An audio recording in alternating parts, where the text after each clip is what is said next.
নমস্কার বন্ধুরা, ভারতের রাজনীতিতে আর কিছুদিনের মধ্যে বড় ধরনের ভূমিকম্প আসতে চলেছে। বিরোধী দলনেতা হিসেবে রাহুল গান্ধী নরেন্দ্র মোদী নেতৃত্বাধীন সরকারের বিরুদ্ধে সবচেয়ে বড় চ্যালেঞ্জ লোকসভাতে করতে চলেছেন এবং সেটা আসতে চলেছে প্রাইভেট মেম্বার বিল হিসেবে। এই চ্যালেঞ্জ আসতে চলেছে সরকারের বিরুদ্ধে, কারণ যতটুকু খবর পাওয়া গেছে কৃষক আন্দোলনের নেতাদের দাবি মেনে রাহুল গান্ধী লোকসভাতে এমএসপির গ্যারান্টি চেয়ে প্রাইভেট মেম্বার বিল আনতে চলেছেন। তার জন্য প্রস্তুতি চলছে, তার জন্য আলাপ আলোচনা চলছে, তার জন্য মিটিং টিটিং চলছে, তার জন্য টোটাল প্রিপারেশন চলছে। এবং এটা যদি ঠিকভাবে যদি কাজ করে তাহলে এই বাজেট অধিবেশনের মধ্যে সরকারের জন্য সবচেয়ে বড় চ্যালেঞ্জ হবে। শুধু সরকারের জন্য না, বিজেপির জন্য এবং এনডিএর জন্য সবচেয়ে বড় ধর্ম সংকট হবে। না গিলতে পারবে, না উগলাতে পারবে। কেন? কারণ হলো, প্রথমে আপনাদেরকে আমি সহজ ভাষায় বুঝিয়ে বলি, আপনারা ভিডিওটা একদম না টেনে সবটা শুনবেন, সবটা দেখবেন, কারণ কোনো একটা জায়গাতে মিস করলে অনেক বড় মিস করে ফেলবেন।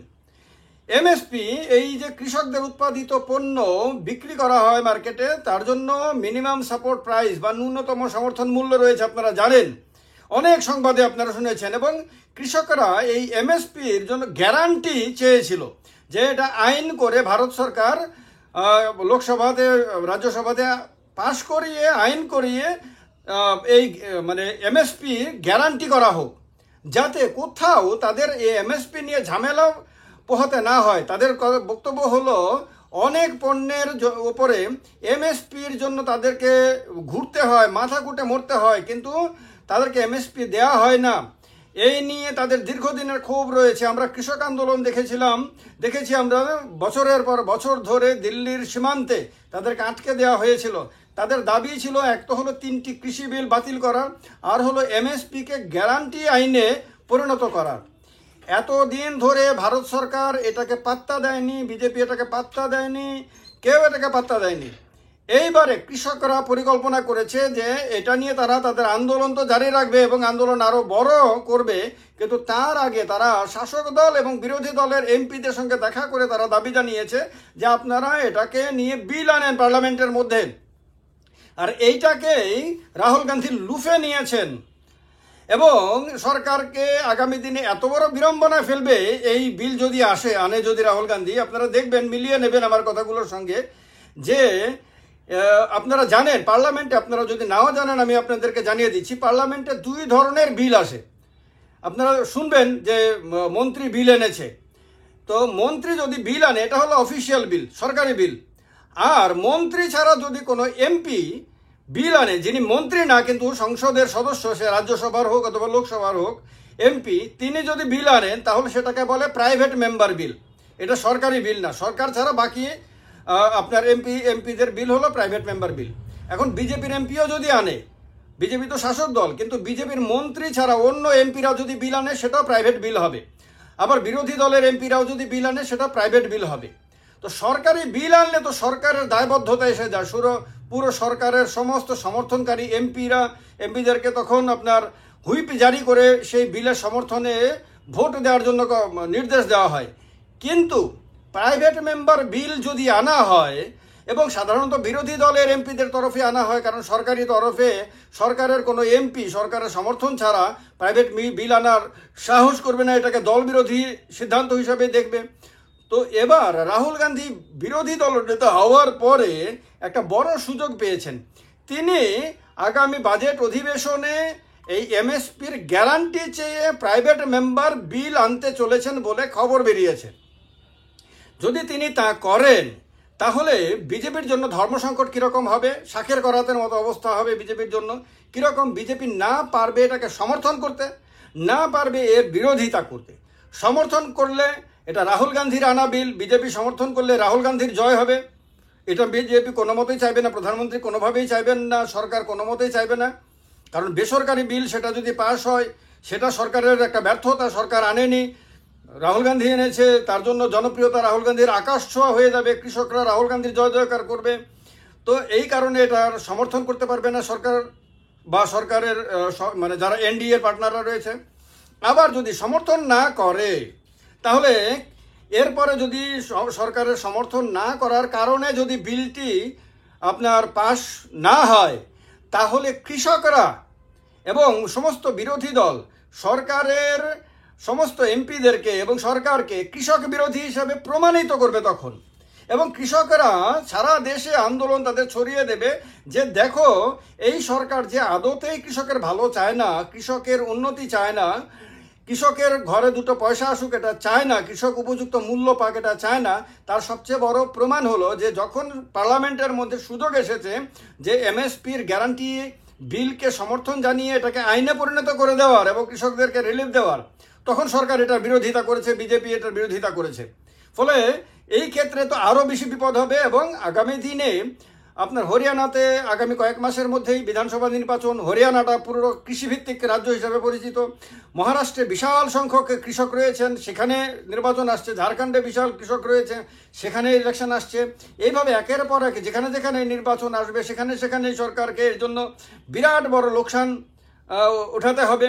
এই হলো এক ধরনের সমস্যা। এবার আরেক ধরনের সমস্যা রয়েছে, ধরুন বিজেপি এর বিরোধিতা করলো, কিন্তু আরএলডি মানে রাষ্ট্রীয় লোকদল, এই দলটা হলো অজিত সিং এর পার্টি, এটা হলো চৌধুরী চরণ সিং এর পার্টি।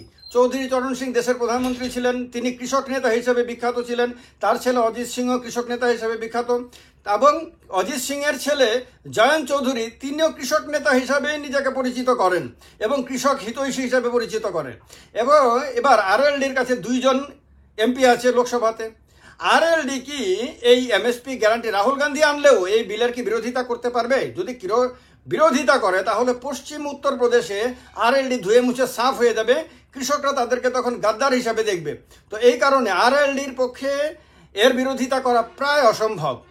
এরপরে যদি এর বিরোধিতা করেন তাহলে জনতা দল ইউনাইটেড মানে নীতিশ কুমারের পার্টি, তার জন্য বড় সমস্যা হবে। কারণ কিছুদিন পরেই আগামী বছরে অথবা তার আগে যদি এগিয়ে আনা হয় বিহারে বিধানসভা নির্বাচন, সেই বিধানসভা নির্বাচনে বিহারে বিশাল সংখ্যক কৃষক রয়েছে, সেই কৃষকরা জনতা দল ইউনাইটেডকে, নীতিশ কুমারকে কৃষক বিরোধী হিসেবে প্রতিপন্ন করবে। এটা কোনোভাবেই নীতিশ কুমার চাইবেন না। সেই ক্ষেত্রে নীতিশ কুমার নিজের দলের অস্তিত্ব টিকিয়ে রাখার জন্য, নিজের ভোট ব্যাংকটাকে ধরে রাখার জন্য, নিজের মানে ছবিটা কৃষক বন্ধু হিসাবে তুলে ধরার জন্য এই বিলটাকে সমর্থন করে দিতে পারেন। তাহলে সরকারের এই 2 জন আর এদিকে 12 জন, 14 জন এখানে সরকারের কমে গেল। খেয়াল করে দেখবেন। এবারে চন্দ্রবাবু নাইডুর অন্ধ্রপ্রদেশেও কিন্তু বিশাল সংখ্যক কৃষক রয়েছে। চন্দ্রবাবু নাইডুও কিন্তু নিজেকে কৃষক বন্ধু হিসাবেই, সাধারণ গরিব মানুষের বন্ধু হিসাবেই নিজেকে তুলে ধরেন। তো সেখানে তার পক্ষেও এই বিলকে সমর্থন না করা, এই বিলের বিরোধিতা করা খুব কঠিন হয়ে যাবে।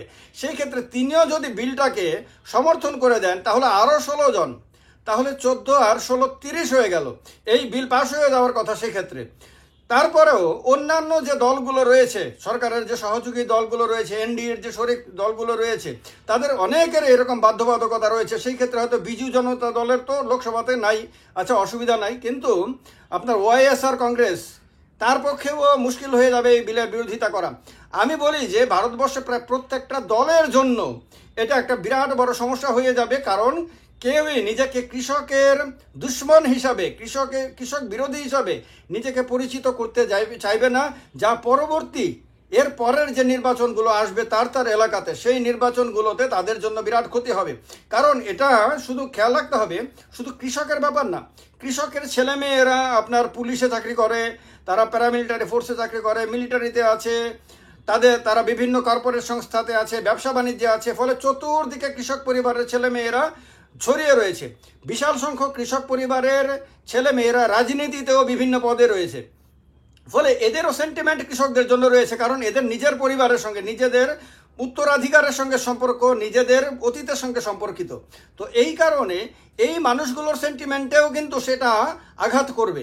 তো এই কারণে যদি বিজেপির শরিক দলগুলো এই বিলকে সমর্থন করে দেয় এবং বিজেপি যদি এই বিলের সমর্থন না করে, তাহলে রাহুল গান্ধীর জন্য এটা বিরাট বড় জয় হয়ে যাবে, এনডিএর মধ্যে বিরাট বড় ভাঙন ধরানো সম্ভব হবে এবং বিজেপিকে সবার থেকে আলাদা করে বিচ্ছিন্ন করে দেওয়া সম্ভব হবে এবং এই সরকারের অস্তিত্ব নিয়ে টানাটানি শুরু হয়ে যাবে।